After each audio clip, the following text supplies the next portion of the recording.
ومنهم من يقول ربنا آتنا في الدنيا حسنة وفي الآخرة حسنة وقنا عذاب النار أولئك لهم نصيب مما كسبوا والله سريع الحساب۔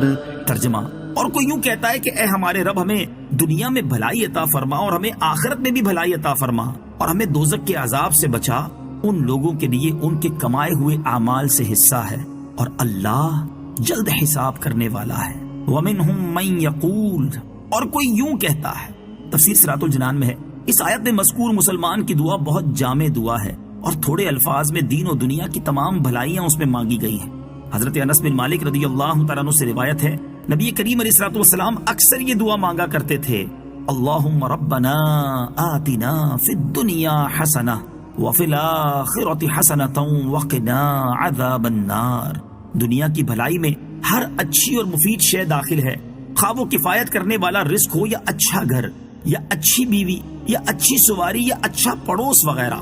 وَاذْكُرُوا اللَّهَ فِي أَيَّامٍ مَّعْدُودَاتٍ فَمَن تَعَجَّلَ فِي يَوْمَيْنِ فَلَا إِثْمَ عَلَيْهِ وَمَن تَأَخَّرَ فَلَا إِثْمَ عَلَيْهِ لِمَنِ اتَّقَىٰ وَاتَّقُوا اللَّهَ وَاعْلَمُوا أَنَّكُمْ إِلَيْهِ تُحْشَرُونَ۔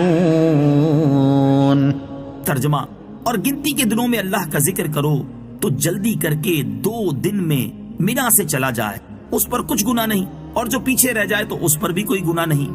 یہ بشارت پرہیزگاروں کے لیے ہے، اور اللہ سے ڈرتے رہو اور جان رکھو کہ تم اسی کی طرف اٹھائے جاؤ گے۔ وَاذْكُرُوا اللَّهَ فِي أَيَّامٍ مَّعْدُودَاتٍ، اور گنتی کے دنوں میں اللہ کا ذکر کرو۔ تفسیر صراط الجنان میں ہے، گنتی کے دنوں سے مراد ایام تشریق ہیں، اور ذکر اللہ سے نمازوں کے بعد اور جمرات کی رمی کے وقت تکبیر کہنا مراد ہے، اور مراد یہ ہے کہ مینا میں قیام کے دوران اللہ تعالیٰ کے ذکر میں مشغول رہو۔ فَمَن تَعَجَّلَ فِي يَوْمَيْنِ، تو جو جلدی کر کے 2 دن میں چلا جائے۔ تفسیر صراط الجنان میں ہے، 10، 11، 12 اور 13 ذوالحجہ، ان 4 دنوں میں مینا میں جمرات پر رمی کی جاتی ہے۔ 10 تاریخ کو صرف 1 جمرہ کی اور بقیہ تاریخوں میں تینوں جمرات کی۔ 13 تاریخ کو بھی رمی تو ہے، لیکن اگر کوئی شخص 12 تاریخ کی رمی کر کے مینا سے واپس آ جائے تو اس پر کوئی گناہ نہیں، اگرچہ 13 کو رمی کر کے واپس آنا افضل ہے۔ یہاں 2 دنوں میں رمی کر کے چلے جانے سے مراد 10 ذوالحجہ کے بعد 2 دن ہیں۔ وَمِنَ النَّاسِ مَن يُعْجِبُكَ قَوْلُهُ فِي الْحَيَاةِ الدُّنْيَا وَيُشْهِدُ اللَّهَ عَلَى مَا فِي قَلْبِهِ وَهُوَ أَلَدُّ الْخِصَامِ وَإِذَا تَوَلَّى سَعَى فِي الْأَرْضِ لِيُفْسِدَ فِيهَا وَيُهْلِكَ الْحَرْثَ وَالنَّسْلَ وَاللَّهُ لَا يُحِبُّ الْفَسَادَ۔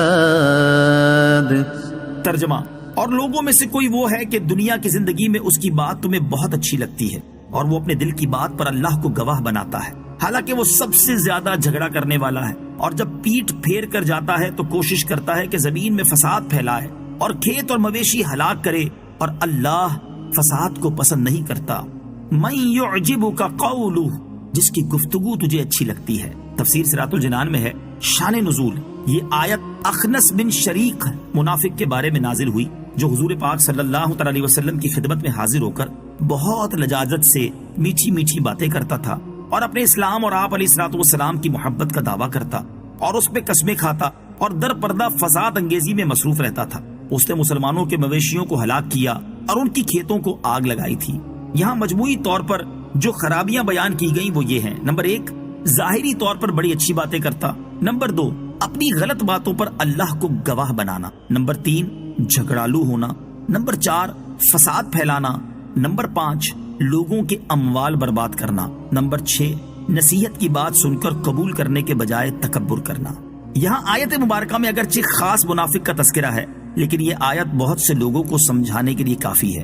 ہمارے معاشرے میں بھی بہت سے لوگ ایسے ہیں جن کی زبان بڑی میٹھی ہے، گفتگو بڑی نرمی سے کرتے ہیں، بڑی عاجزی کا اظہار کرتے ہیں، لیکن در پردہ دین کے مسائل میں یا لوگوں میں یا خاندان میں فساد برپا کرتے ہیں اور ہلاکت و بربادی کا ذریعہ بنتے ہیں۔